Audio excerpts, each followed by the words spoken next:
예레미야 27장 말씀을 교독하도록 하겠습니다.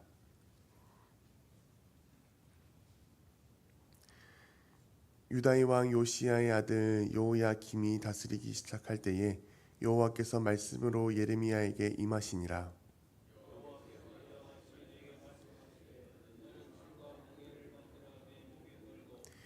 유다의 왕 시드기야를 보러 예루살렘에 온 사신들의 손에도 그것을 주어 에돔의 왕과 모압의 왕과 암몬 자손의 왕과 두로의 왕과 시돈의 왕에게 보내며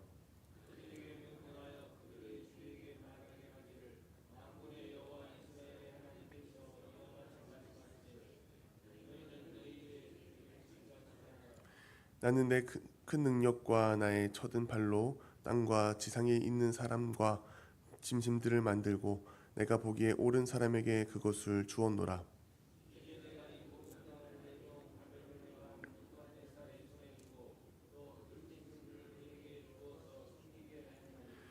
모든 나라가 그와 그의 아들과 손자를 그 땅의 기한이 이르기까지 섬기리라. 또한 많은 나라들과 큰 왕들이 그 자신을 섬기리라.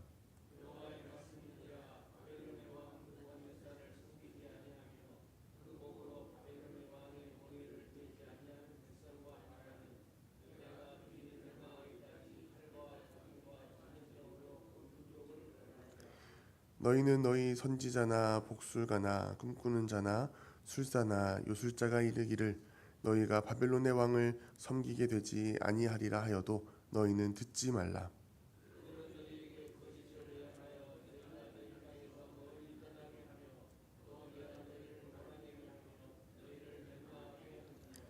그러나 그 목으로 바벨론의 왕의 멍에를 메고 그를 섬기는 나라는 내가 그들을 그 땅에 머물러 밭을 갈며 거기서 살게 하리라 하셨다 하라.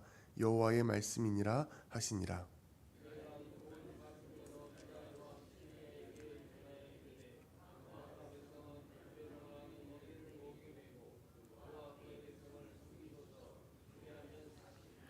어찌하여 당신과 당신의 백성이 여호와께서 바벨론의 왕을 섬기지 아니하는 나라에 대하여 하신 말씀과 같이 칼과 기근과 전염병에 죽으려 하나이까?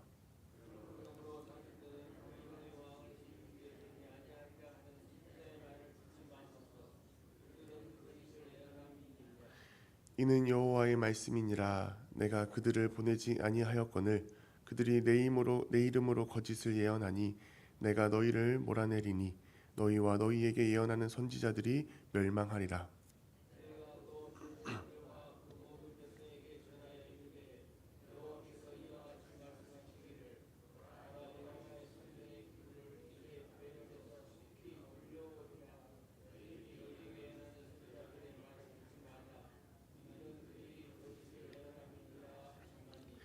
너희는 그들의 말을 듣지 말고 바벨론의 왕을 섬기라.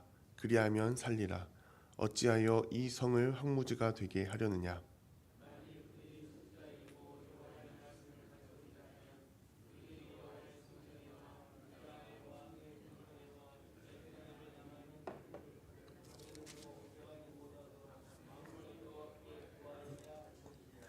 만군의 여호와께서 기둥들과 큰 대야와 받침들과 이 성에 남아 있는 기구에 대하여 이같이 말씀하시나니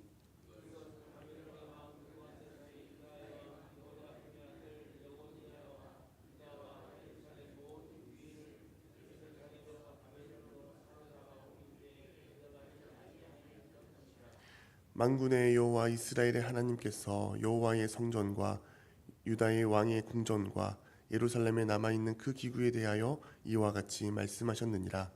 그것들이 바벨론으로 옮겨지고 내가 이것을 돌보는 날까지 거기에 있을 것이니라.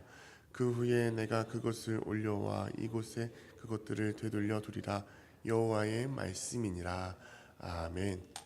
오늘 말씀을 통하여서 하나님께서 주시는 귀한 은혜가 우리의 삶 가운데 가득 넘치기를 간절히 소망합니다. 오늘 본문 1절 말씀을 보시면 유다의 왕 요시야의 아들 여호야김이 다스리기 시작할 때라라고 말씀하고 있습니다. 1절 말씀은 이 예레미야의 선포가 예레미야의 예언에 선포되었던 그 시대적 배경을 우리에게 들려주고 있는데요. 그런데 본장 3절, 12절, 20절 말씀을 보시면 요야김이 아니라 시드기야 왕의 행적이 나타남을 볼 수 있습니다.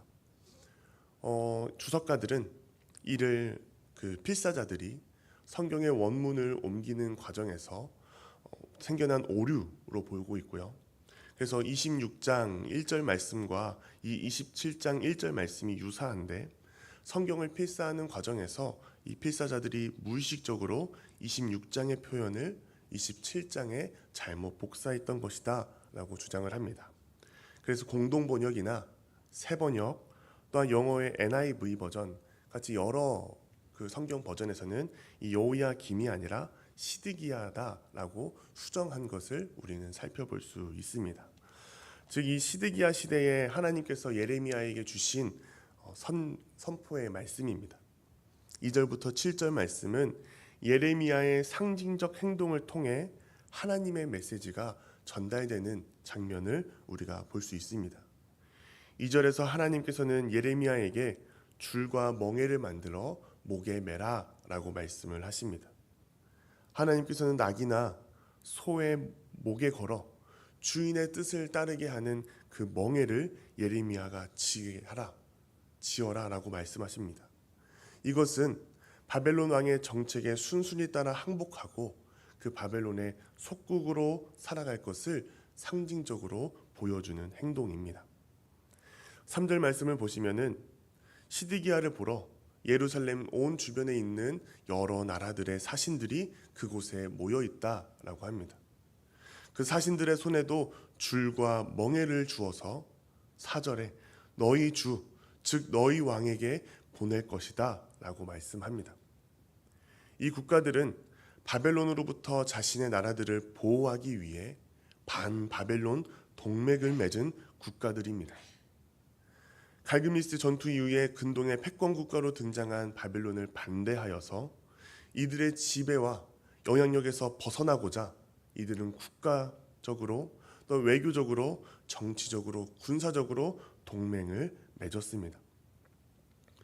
하나님께서는 힘을 합치고 동맹을 맺어도 바벨론에 의해 지배받는 것이 불가피하며 바벨론에 대항하는 것은 무의미한 일임을 말씀해주고 계십니다.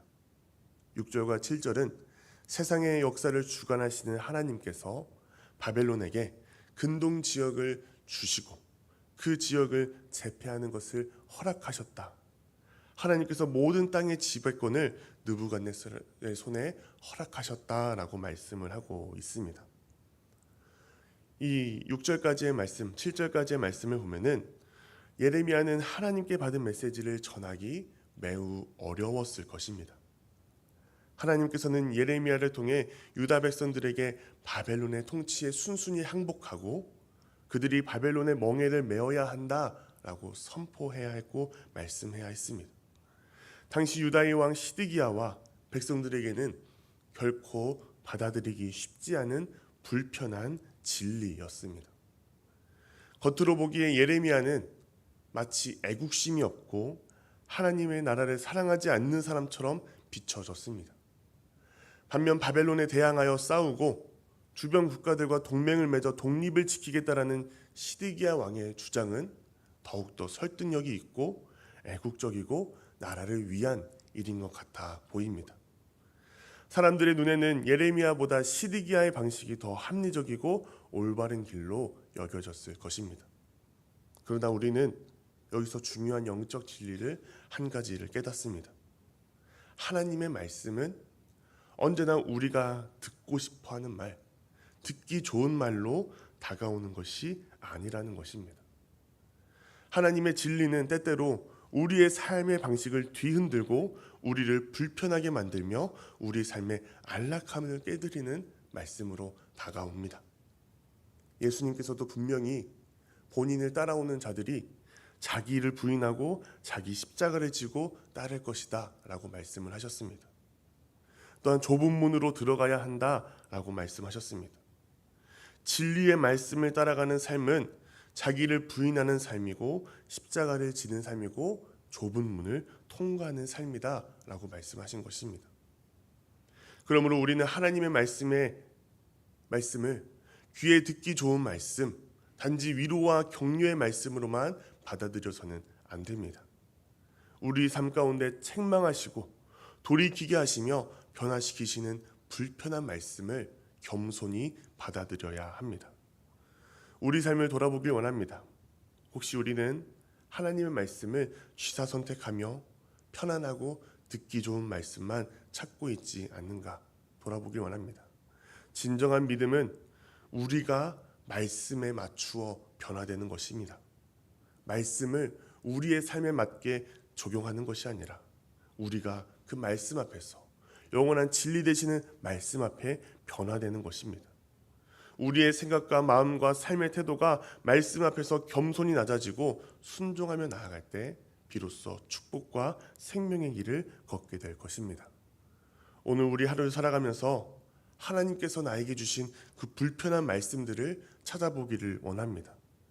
내 마음에 미움이 있는 사람들, 내가 미워하는 사람들을 용서하라는 하나님의 말씀, 하나님의 뜻을 따라 순종하라는 말씀, 또한 거룩해지라는 하나님의 말씀 등 힘들고 불편하지만 참된 진리이고 생명의 길로 인도하는 그 불편한 하나님의 말씀에 순종하는 저와 여러분 되기를 간절히 소망합니다. 8절부터 11절은 바벨론에 항복하지 않는 주변 국가들에게 하나님께서 심판의 메시지를 선포하고 계십니다. 9절 말씀을 보시면 거짓 선지자들, 복술가, 꿈꾸는 자, 술사, 요술사들의 거짓 예언이 성행했던 것으로 보입니다. 그들은 유다가 바벨론에 의해 멸망하지 않게 될 것이다 라고 예언했습니다. 그러나 그 예언을 듣게 되면 하나님께서는 그 나라들을 멸망시킬 것이고 오직 그들이 살아남는 길은 바벨론에게 항복하는 것뿐이다 라는 이방 나라들에 대한 예언을 말씀하고 계십니다. 12절부터 15절은 유다의 왕 시드기야와 유다에게 주는 권면입니다. 여기서도 8절에서 11절에서 나온 것처럼 바벨론 안을 섬기는 것이 유일한 살 길이며 예언을 듣지 않으면 너희는 멸망하게 될 것이다 이야기를 합니다. 16절부터는 제사장들과 백성들에게 전하는 예언입니다. 이 유다의 가운데 거짓 선지자들이 있었습니다. 하나님의 말씀으로 하나님께서 이 거짓 선지자들에게 주셨다라고 거짓말을 하면서 너희가 바벨론에 멸망하지 않고 너희가 버티고 다시 빼앗겼던 성전 기구들이 돌아오게 될 것이다 라고 예언을 했습니다. 18절부터는 예레미야가 거짓 선지자들의 예언을 반박하며 진정한 하나님의 예언은 오히려 아직 남아있는 성전 기물마저 바벨론으로 옮겨질 것이고 이것이 정한 기한 때까지 그 바벨론에 머무르게 될 것이다 라고 선포를 합니다. 여기서 중요한 것은 성전 기물들의 귀환이 단순히 민족적 바람이 아니라 거짓 선지자들의 말이 아니라 오직 하나님께서 정하신 때에 이루어진다라는 것입니다. 우리가 지금 살펴본 이 말씀들은요, 거짓 선지자들의 말과 참된 선지자 예레미야의 이 대결로 보여집니다.